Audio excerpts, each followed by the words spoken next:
Previous year में आ रखे हैं क्वेश्चन, ठीक है। उसके बाद फिर टॉपिक कराएंगे। आज के टॉपिक काफी अच्छे हैं तो ध्यान रखना।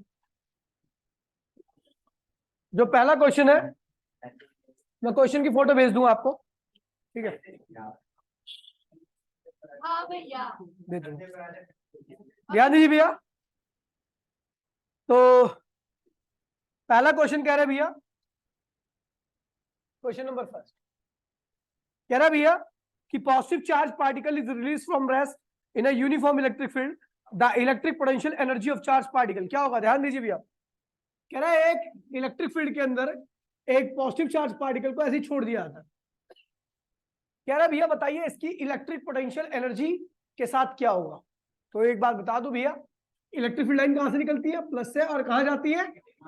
तो भैया ये चार्ज पार्टिकल इधर तो नहीं आ सकता ना, क्योंकि इधर तो प्लस है। हाँ इधर जा सकता है क्योंकि उधर माइनस है।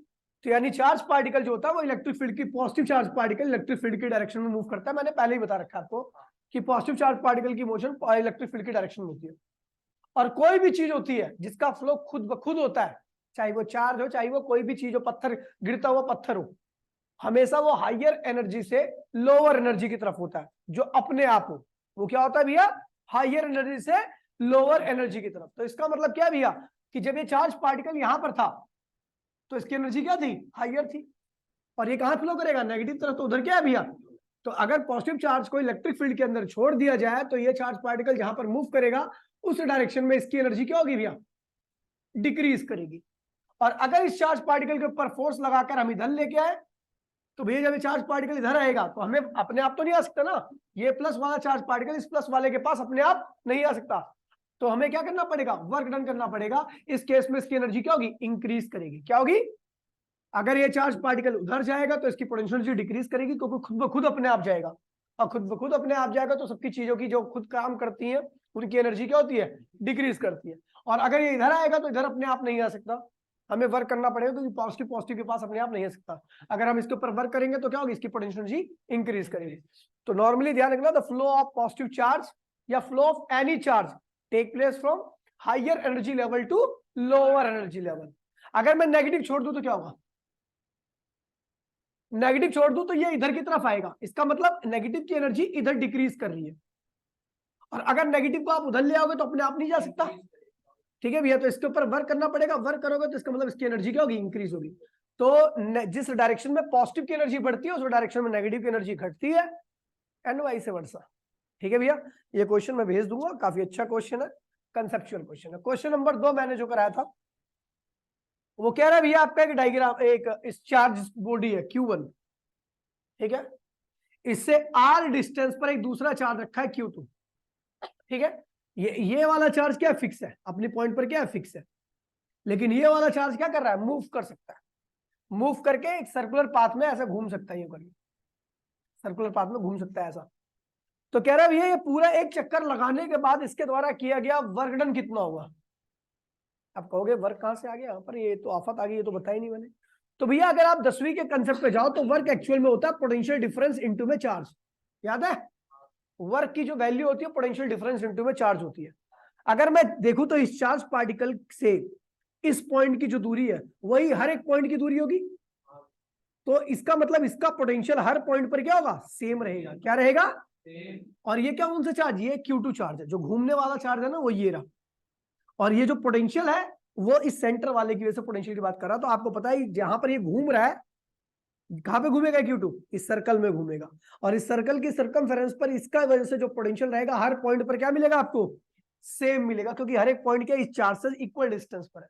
तो जब इसका पोटेंशियल हर एक पॉइंट पर सेम मिलेगा तो मतलब पोटेंशियल अगर हर जगह पर सेम है तो पोटेंशियल डिफरेंस की वैल्यू क्या होगी, 0, क्योंकि दो सेम चीज हर सब सेम है तो डिफरेंस तो मिलने ही वाला नहीं है ना। इसका मतलब डिफरेंस वहां पर क्या है, 0 है।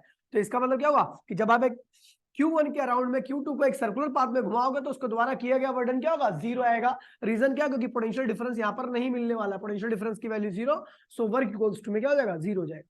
इसको कितना भी घुमा लो, एक चक्कर, 2 चक्कर या आधा चक्कर, आपका वर्क हमेशा क्या रहेगा, 0 रहेगा। आगे बढ़ते भैया, एक अगला क्वेश्चन है, क्वेश्चन नंबर 3, याद लीजिए, ठीक है। क्वेश्चन नंबर 3 में आपका क्या बोल रहा है भैया कि ये कुछ इलेक्ट्रिक फील्ड लाइन है जो एक चार्ज बॉडी से निकल रही है इस तरीके से, यहां पर 2 पॉइंट है ए और बी, और इन दोनों पॉइंट के बीच की दूरी क्या है, आर। कह रहा भैया बताइए इनमें से कौन सा ऑप्शन ठीक है, E A is greater than E B, दूसरा option E A is less than E B, electric field, E for electric field. तीसरा ऑप्शन है E A equals to me E B, और चौथा है E A equals to E B upon में R square. ये है, ये 4 option है, बताइए कौन सा ऑप्शन ठीक है। तो भैया पहला ऑप्शन साफ साफ दिखाई दे रहा है, मैंने आपको प्रॉपर्टी बताई थी कि इलेक्ट्रिक फील्ड लाइन के बीच में दूरी जितनी कम रहेगी इलेक्ट्रिक फील्ड इंटेंसिटी उतनी ज्यादा रहेगी। तो ए पॉइंट पर इलेक्ट्रिक फील्ड लाइंस के बीच में दूरी कम है, इसलिए यहाँ की इलेक्ट्रिक फील्ड इंटेंसिटी क्या होगी, ज्यादा होगी। बी पॉइंट पर दूरी उनके बीच में बढ़ गई है, इसलिए इलेक्ट्रिक फील्ड इंटेंसिटी क्या होगी, कम हो जाएगी। तो आपका ये दूसरा ऑप्शन क्या है भैया, ठीक है, समझ गए, पहला ऑप्शन ठीक है, कोई दिक्कत तो नहीं है। तो ये क्वेश्चन मैंने 3 कराया था जो पीछे के कंसेप्ट पे बेस्ड थे, ठीक है भैया। अब आगे बढ़ते हैं, कुछ टॉपिक्स को करते हैं, पहले से कॉपी करोगे,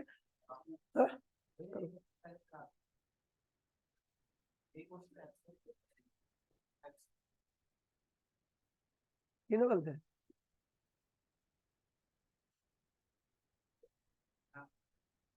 हो गया,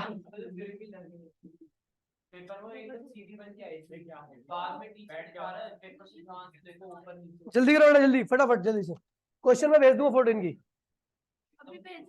बच्चे भेज दूंगा पक्का, टेलीग्राम पे व्हाट्सएप क्वेश्चन है छोटे छोटे, ठीक है। ये तीनों के तीनों लास्ट ईयर सीयूटी में आए थे इस चैप्टर से। मिटो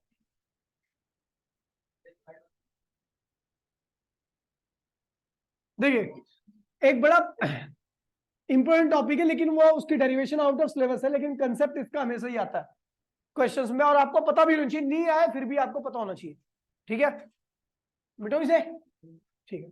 टॉपिक का नाम है इलेक्ट्रिक पोटेंशियल। कल हम कर रहे थे बहुत सारी बॉडी की वजह से पोटेंशियल किया था हमने, है ना, तो चार की वजह से किया था मेरे ख्याल से, 4 की वजह से ना। आज कर रहे हैं भैया 5वां इलेक्ट्रिक पोटेंशियल। देखिए डेरिवेशन नहीं करने आ रहा, केवल इसके कंसेप्ट को बताऊंगा, तो ध्यान रखना आप, ठीक है, और क्वेश्चन भी साथ में करा दूंगा इसका। तो टॉपिक का नाम है electric potential. Electric potential due to hollow spherical shell.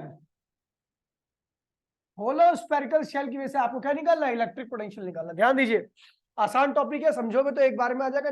और देखिए ये आपकी बॉडी है, इसके ऊपर मैंने चार्ज दिया प्लस क्यू, और ये चार्ज क्या हुआ, कंडक्टिंग बॉडी होने की वजह से ये पूरा चार्ज क्या हुआ, इसके ऊपर यूनिफॉर्मली डिस्ट्रीब्यूट कर गया, है ना, ऐसा। इसकी रेडियस क्या है, आर है, क्या है, आर है, ठीक है।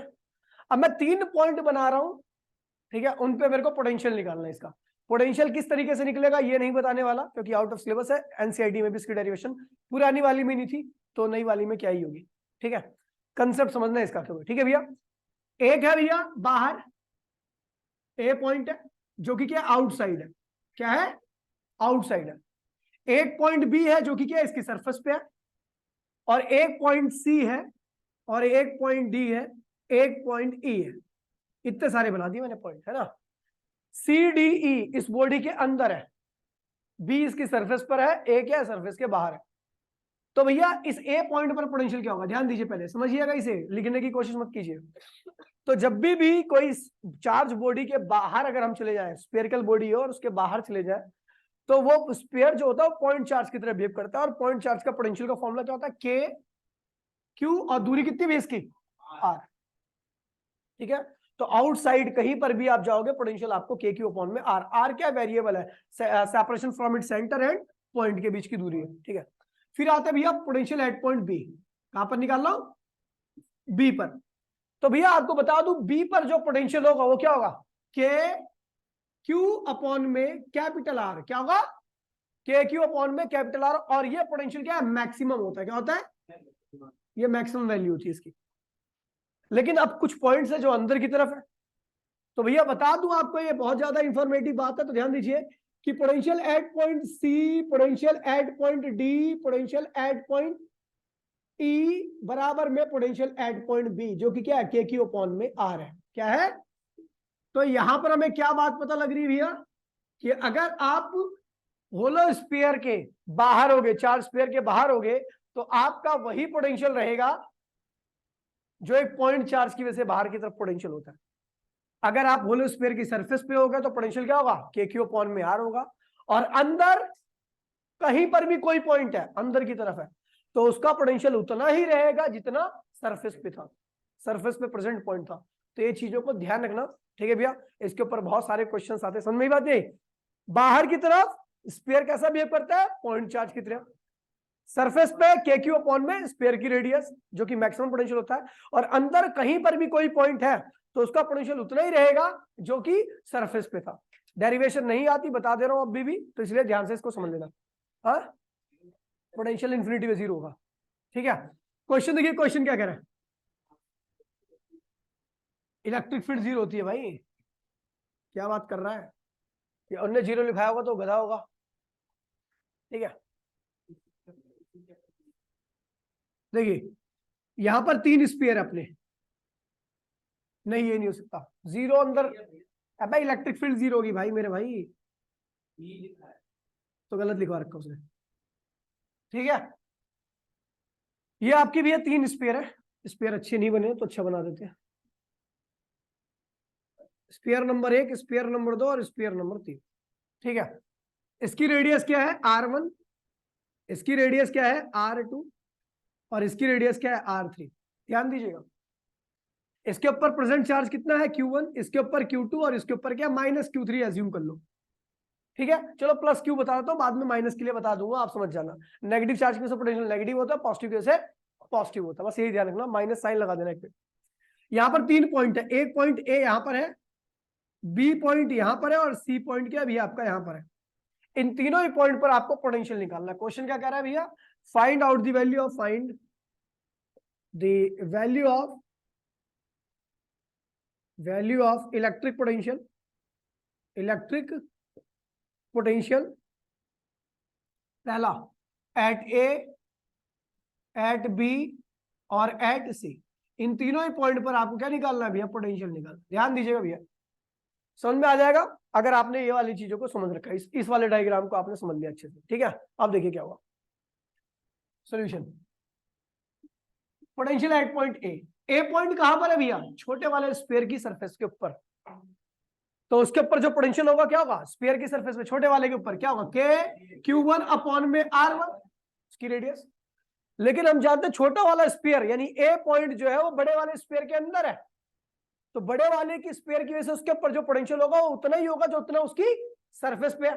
देखो दोबारा मैं बोल रहा हूं, ये जो ए पॉइंट है वो इस बड़े वाले स्फीयर यानी Q2 S2 स्फीयर की सरफेस के अंदर है, और अगर इसकी वजह से इस पॉइंट पर पोटेंशियल मैं देखूंगा तो इसकी वजह से इसके ऊपर इस पॉइंट पर उतना ही पोटेंशियल होगा जितना इसकी सरफेस पे होगा, और सरफेस पोटेंशियल क्या होता है, KQ अपॉन में R। तो बी की वजह से पोटेंशियल क्या होगा, सॉरी बड़े दूसरे वाले स्फीयर की वजह से ए पॉइंट पर KQ2 अपॉन में उसकी सरफेस पे कितना है भैया, R2। हम देख रहे हैं ए पॉइंट जो है तीसरे स्फीयर के अंदर भी है, तो तीसरे स्फीयर की वजह से उस वाले पॉइंट पर जो पोटेंशियल होगा उतना ही होगा जितना इसकी सरफेस पे, यानी क्या होगा KQ3 अपॉन में R। कोई दिक्कत तो नहीं है, ए पॉइंट का कुल पोटेंशियल हमने निकाल दिया। अब आते बी पॉइंट पर, बी पॉइंट देखिए भैया, ठीक है। तो बी पॉइंट पर पहले स्फीयर, बी पॉइंट जो है वो छोटे वाले स्फीयर के बाहर है, और छोटे वाले स्फीयर के बाहर है तो उसके ऊपर पोटेंशियल कितना होगा, छोटे वाले की वजह से KQ1 अपॉन में दूरी कितनी है छोटे वाले स्फीयर के, R2 लेंगे, क्या लेंगे इसकी, अब छोटे वाले स्फीयर के सेंटर से दूरी कितनी है इस वाले बी वाले पॉइंट, R2। लेकिन हमें पता है कि जो बड़ा वाला सेकंड वाला स्फीयर है वो उसकी सरफेस पे ही है, बी पॉइंट जो सेकंड वाले स्फीयर के सरफेस पे ही है, तो इस वाले सेकंड वाले स्फीयर के वजह से इस पे पोटेंशियल वही होगा जितना इसकी सरफेस पे होगा, क्या होगा, KQ2 अपॉन में R2, ठीक है। और ये जो बी पॉइंट है वो तीसरे वाले स्फीयर की सरफेस के अंदर है, तो इसकी वजह से जो पोटेंशियल होगा इस पॉइंट पर वो उतना ही होगा जितनी इसकी सरफेस पे है, क्या होगा, KQ3 अपॉन में R3। कोई दिक्कत तो नहीं है। अब पोटेंशियल एट पॉइंट सी दिखाते हैं, तो भैया सी पॉइंट पर देखते हैं, तो सी पॉइंट जो है पहले वाले छोटे वाले स्फीयर के बाहर है, तो क्या होगा पोटेंशियल उसके से, KQ1 अपॉन में R3, दूरी कितनी है इसके सेंटर से, R3 है, छोटे वाले सेंटर, ठीक है। अच्छा दूसरे वाला स्फीयर जो है उसके बाहर भी है पॉइंट, तो इसकी वजह से पोटेंशियल क्या होगा भैया, KQ2 अपॉन में दूरी कितनी है इसके सेंटर से, बड़े वाले ये सेकंड वाले स्फीयर, R3 है, तो R3 यहां पर मिलेंगे। और आपको पता है ये वाला जो पॉइंट है वो तीसरे वाले स्फीयर की सरफेस पर ही है, तो इसकी वजह से जो पोटेंशियल होगा इस पॉइंट पर उतने होगा जितने इसके सरफेस पे, तो क्या होगा के Q3 अपॉन में R। तो ए पॉइंट का आपने निकाल लिया, बी पॉइंट का आपका ये रहा, और सी पॉइंट का आपका पोटेंशियल ये रहा। कोई दिक्कत तो नहीं भैया? फटाफट कॉपी करो।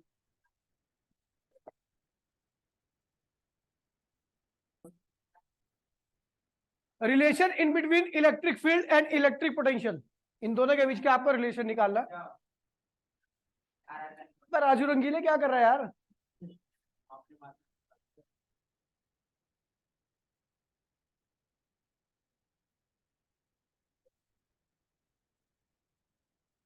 Relation in between electric field and electric potential, electric field और इलेक्ट्रिक पोटेंशियल के बीच का रिलेशन निकालना। देखिए भैया बहुत इंपॉर्टेंट रिलेशन है ये, ठीक है भैया, और आसान भी है, और डेरिवेशन इसकी आती है हर बार, ठीक है। तो पीछे वाले कंसेप्ट के ऊपर बेस्ड है बेटो इसे। अब देखिए relation in between electric field and potential, इनके बीच का रिलेशन निकालना बहुत ज्यादा इंपॉर्टेंट डेरिवेशन है, और 3 नंबर की डेरिवेशन आती है इसकी। देखिए आसान है, ये क्या है आपका सोर्स चार्ज है, क्या है ये, और ये हमेशा क्या रहता है, रेस्ट में रहता है, आपको याद होगा। इससे आर एक्स डिस्टेंस पर एक कोई पॉइंट पी है, एक्स डिस्टेंस पर कोई पॉइंट पी है, जहां पर एक चार्ज पड़ा हुआ है, आ रहा है इसकी तरफ 1 कूलम का चार्ज है, क्या है। तो आपको पता है ये वाला चार्ज इस वाले चार्ज को क्या करेगा, रिपेल करेगा, है ना। तो रिपेल करेगा, कितने फोर्स से रिपेल करेगा, के क्यू अपॉन में एक्स पर, इतने फोर्स से करेगा, क्योंकि आपको पता है दूसरा चार्ज की वैल्यू 1 कूलम है, तो उसको लिखने की आवश्यकता नहीं है। ये किसका फॉर्मूला है, इलेक्ट्रिक फील्ड का। किसका फॉर्मूला है, यानी एक बात ध्यान में रखना कि अगर एक चार्ज नॉर्मल चार्ज है, दूसरा क्या है भैया, टेस्ट चार्ज, जिसकी वैल्यू 1 कूलम है, तो उस केस में फोर्स क्या होता है, इलेक्ट्रिक फील्ड के बराबर होता है। ध्यान रखना, क्या बोले हुए, अगर सोर्स चार्ज किसी मतलब 1 कूलम के अलावा वैल्यू कैरी करता है, दूसरा चार्ज 1 कूलम का है, तो जो उन दोनों के बीच में फोर्स होगा वो इलेक्ट्रिक फील्ड के बराबर होगा। किसकी इलेक्ट्रिक फील्ड के, सोर्स चार्ज की इलेक्ट्रिक फील्ड, ठीक है, इंटेंसिटी। अपने को पता है इसको इधर लाना है तो अपने को अप्लाइड फोर्स यहां पे लगाना पड़ेगा, और कितना अप्लाइड फोर्स लगाओगे, जितना रिपल्सिव फोर्स लगाओगे, यानी माइनस ई। क्या लगाओगे, माइनस ई लगाओगे। तो भैया आप मान लीजिए, ध्यान दीजिए, मान लीजिए कि at any instant work done कितना होगा, फोर्स इनटू में डिस्प्लेसमेंट होगा। कौन सा फोर्स है, अप्लाइड फोर्स है, कोई दिक्कत तो नहीं है। देखिए आपको मैंने एक डेरिवेशन कराई थी जिसमें आपने पोटेंशियल एनर्जी देखा था, फिर उसके बाद पोटेंशियल देखा था, याद है। पोटेंशियल किस केस में होगा, अगर आपका ध्यान दीजिए भैया, तो हेयर यहां पर क्या होगा, डी डब्ल्यू इक्वल्स में डी डब्ल्यू लिख दीजिए। अप्लाइड फोर्स क्या, माइनस एफ है, क्या है ये, माइनस ई है। अप्लाइड फोर्स क्या, माइनस ई इंटू में डिस्प्लेसमेंट, कोई दिक्कत तो नहीं है, ये हो गया। अच्छा एक चीज देखिए, जो चार्ज आ रहा है आपका, जो चार्ज वो कितना है, तो मैंने कहा था अगर 1 कूलम का चार्ज आता है तो उसके द्वारा किया गया वर्डन पोटेंशियल एनर्जी की नहीं, पोटेंशियल के बराबर होता है, याद है। जब आने वाला चार्ज, जो चार्ज आ रहा है, अगर ये 1 कूलम का नहीं हुआ, कोई और हुआ, तो वर्क डन हमेशा पोटेंशियल एनर्जी के बराबर होता है। लेकिन अगर आने वाला चार्ज 1 कूलम का हुआ तो वर्क डन हमेशा पोटेंशियल के बराबर होता है, याद है किसको, याद है। तो भैया आने वाला चार्ज आपका क्या है, 1 कूलम है, तो इस बार जो वर्क डन होगा किसके बराबर होगा, पोटेंशियल के। किसके बराबर होगा, तो हियर क्यू नॉट इक्वल्स में 1 कूलम है, सो वर्क जो होगा वो किसके बराबर होगा, पोटेंशियल के। वर्क क्या होगा, तो भैया हम क्या लिख सकते हैं, डी डब्ल्यू क्या लिखेंगे, डीवी, क्या लिखेंगे, डीवी, और ये क्या होगा, माइनस ई इंटू में डी एक्स, तो ई इक्वल्स में क्या होगा, माइनस डीवी अपॉन में डी एक्स, क्या होगा, माइनस, ये बहुत इंपॉर्टेंट रिलेशन है, ठीक है भैया, minus E equals to minus DV upon में डी एक्स। माइनस डीवी पता क्या बता रहा है, देखिए अगर आप इस डायरेक्शन में जाओगे, इस डायरेक्शन में इलेक्ट्रिक फील्ड कहां पे आती है, ऐसे आती है ना इलेक्ट्रिक फील्ड, इलेक्ट्रिक फील्ड ऐसे आ रही होगी, देखो ये जो फोर्स है यही तो इलेक्ट्रिक फील्ड है, और फोर्स की डायरेक्शन क्या है, बाहर की तरफ, तो इलेक्ट्रिक फील्ड की भी डायरेक्शन क्या होगी, इधर की तरफ ही होगी। तो आपको पता है भैया अगर आप चार्ज से दूर जा रहे हो, यानी इलेक्ट्रिक फील्ड की डायरेक्शन जा रहे हो, तो आपका पोटेंशियल क्या होगा, डिक्रीज करेगा, क्या करेगा। तो ध्यान रखना कि यहाँ पर अगर आप इलेक्ट्रिक फील्ड की डायरेक्शन जाओगे, तो आपका पोटेंशियल लगातार क्या होगा, कम होगा, और अगर पोटेंशियल लगातार कम होगा तो पोटेंशियल डिफरेंस क्या आएगा, नेगेटिव आएगा। क्या आएगा, पोटेंशियल। देखिए अगर चीजें कम होती आ रही है तो डिफरेंस तो नेगेटिव ही आएगा ना। मान लीजिए आप आप 4 पर खड़े हो, आप फिर 2 पर आ गए, घट गई, तो फाइनल तो 2 है ना आपका, इनिशियल क्या है 4 है, डिफरेंस करो, फाइनल माइनस इनिशियल तो क्या आएगा, नेगेटिव आएगा। तो अगर आप इलेक्ट्रिक फील्ड की डायरेक्शन में जाओगे तो पोटेंशियल कम होगा और डिफरेंस क्या आएगा, सो डीवी इक्वल्स टू में नेगेटिव। ठीक है भैया, इलेक्ट्रिक फील्ड के डायरेक्शन में जाने पे आपका पोटेंशियल लगातार कम होता है और डिफरेंस क्या आता है, नेगेटिव आता है। तो नेगेटिव साइन यही कह रहा है कि in the direction of electric field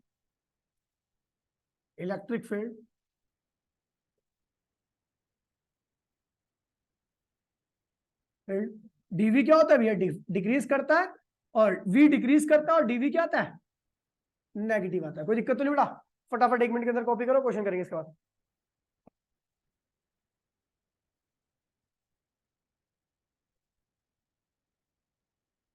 इसी की साइड में क्वेश्चन दे लो छोटा सा, देखिए कह रहा इफ पोटेंशियल इक्वल्स में 2x स्क्वायर प्लस 3x, आपका पोटेंशियल इतना है, ठीक है, आपका पोटेंशियल इतना दे रखा है, find the value of electric field at 1,2। आपको 1,2 पर आपको इलेक्ट्रिक फील्ड निकालनी है, इस पॉइंट पर आपको इलेक्ट्रिक फील्ड निकालनी है, पोटेंशियल आपको दे रखा है। देखिए सोल्यूशन कैसे करना है ये क्वेश्चन। तो भैया आपको पता है इलेक्ट्रिक फील्ड क्या होती है, माइनस डीबी अपॉन में डीएक्स होती है, माइनस डी अपॉन में डीएक्स लिख दीजिए, वी की वैल्यू क्या रखी है 2x स्क्वायर प्लस 3x। एक बार इसको डिफरेंशिएट करेंगे, एक बार इसको डिफरेंशिएट करेंगे, तो क्या आएगा, इक्वल्स टू में माइनस बाहर निकल गया, 2 बाहर आएगा, एक्स स्क्वायर का क्या होगा 2x हो जाएगा। देखिए डिफरेंशिएशन में कांस्टेंट टर्म बाहर निकल आती है, बाहर आ गई, एक्स स्क्वायर का क्या होता है 2x हो जाता है, और यहां पर कांस्टेंट क्या है 3 है, वो बाहर आ गया, x का क्या होता है 1 हो जाता है। तो आपका आ गया माइनस 4x प्लस 3 आ गया आपका।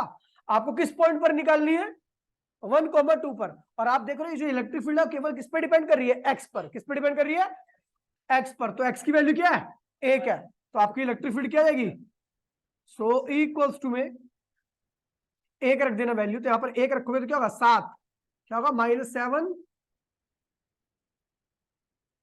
न्यूटन पर कूलम आंसर आ गया आपका, -7 न्यूटन पर कूलम। कोई दिक्कत तो नहीं है।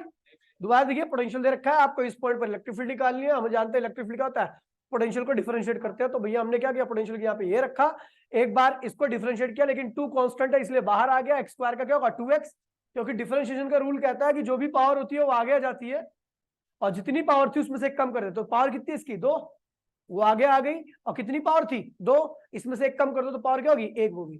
ठीक है, 3 बाहर आ गया, एक्स को कर रहे हैं, तो एक्स की पावर कितनी है 1 आगे आ गया, और एक्स की पावर 1 थी, 1 में से 1 माइनस गया तो क्या हुआ 0। किसी की पावर 0 का मतलब क्या होता है 1 पहले था, एक्स की पावर 0 भी क्या हो गया 1 हो गया, तो 1 ही बचा आपका। या फिर अपने ध्यान रखना डीएक्स अपॉन में डीएक्स क्या होता है 1 ही होगा, ऊपर नीचे सेम होता तो 1 हो जाएगा। ठीक है, जल्दी करो भैया।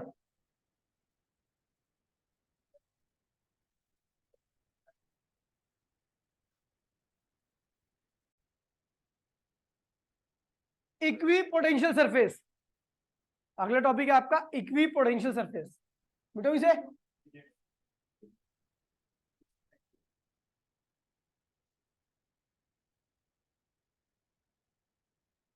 देखिए इक्वी पोटेंशियल सरफेस। तो भैया इस टॉपिक के नाम से पता लग रहा है कि हम ऐसी सरफेस की बात कर रहे आ रहे हैं जहां का हर एक पॉइंट का पोटेंशियल क्या हो सेम हो। तो वही लिख रखा है the surface at which potential is same at every point. कह रहा भैया ऐसी सरफेस जहां के हर एक पॉइंट का पोटेंशियल क्या होता है सेम होता है, उसे हम क्या कहते हैं भैया इक्वी पोटेंशियल सरफेस। डायग्राम ध्यान दीजिए भैया, समझ लीजिए पहले, उसके बाद लिखाना डायग्राम। ठीक है, अगर मैं पॉइंट चार्ज की बात करूं, पॉइंट चार्ज की इक्वी पोटेंशियल सरफेस की बात करूं तो ये पॉइंट चार्ज है। ठीक है, तो इसकी वजह से जो आपका इक्वी पोटेंशियल सरफेस आती है, जहां पर आपको इक्वी पोटेंशियल मिलता है, वो हमेशा कैसी शिफ्ट होगी, स्पेरिकल होगी, क्योंकि आपको पता है इस चार्ज से इस पॉइंट की दूरी, इस पॉइंट की दूरी, इस पॉइंट की दूरी क्या भी है, सेम है, तो इनके हर एक पॉइंट का पोटेंशियल क्या होगा, सेम ही रहेगा, है ना। और इस चार्ज से इन पॉइंट की दूरी, इस पॉइंट की दूरी, इस पॉइंट की दूरी या इस पॉइंट की दूरी क्या भी है, सेम है, तो इनका पोटेंशियल क्या होगा, कुछ और रहेगा, लेकिन इनके आपस में पोटेंशियल क्या रहेगा, सेम रहेगा। इनका आपस में पोटेंशियल सेम रहेगा, लेकिन नीचे अंदर वाली का ज्यादा रहेगा, बाहर वाली का क्या रहेगा, कम रहेगा, ठीक है। तो ये इक्विपोटेंशियल सरफेस है। दोबारा बोल रहा हूं, ऐसी सरफेस जहां के हर एक पॉइंट का पोटेंशियल क्या हो, सेम हो। तो पॉइंट चार्ज की वजह से जो सरफेस आती है वो हमेशा स्फेरिकल शेप की आती है, क्योंकि स्फीयर पॉइंट कहां पर रखा हुआ है, स्फीयर का सेंटर पर, और स्फीयर के सेंटर से सरफेस की दूरी क्या होती है, सेम है, तो हर पॉइंट पर पोटेंशियल क्या होगा, सेम रहेगा। तो पॉइंट चार्ज की जो इक्विपोटेंशियल सरफेस होती है वो किस शेप की होती है, स्फेरिकल शेप की। क्या होती है, स्फेरिकल शेप, ठीक है। अगला है दूसरा, प्लेन शीट। किसकी वजह से, प्लेन चार्ज शीट।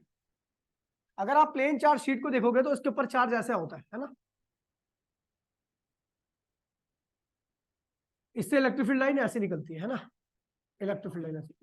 तो आप चाहते हो कि ऐसे पॉइंट को ढूंढा जाए जिनका पोटेंशियल सेम हो, तो हमेशा क्या होंगे, एक ही लाइन में मिलेंगे। कहां मिलेंगे, क्योंकि सबकी दूरी क्या है, सेम है, तो इसका पोटेंशियल क्या होगा, सेम रहेगा। जितने भी पॉइंट्स है, जितने भी पॉइंट है, सबका पोटेंशियल एक जैसे रहेगा, जो कि क्या होगा, वी, मान लीजिए वी।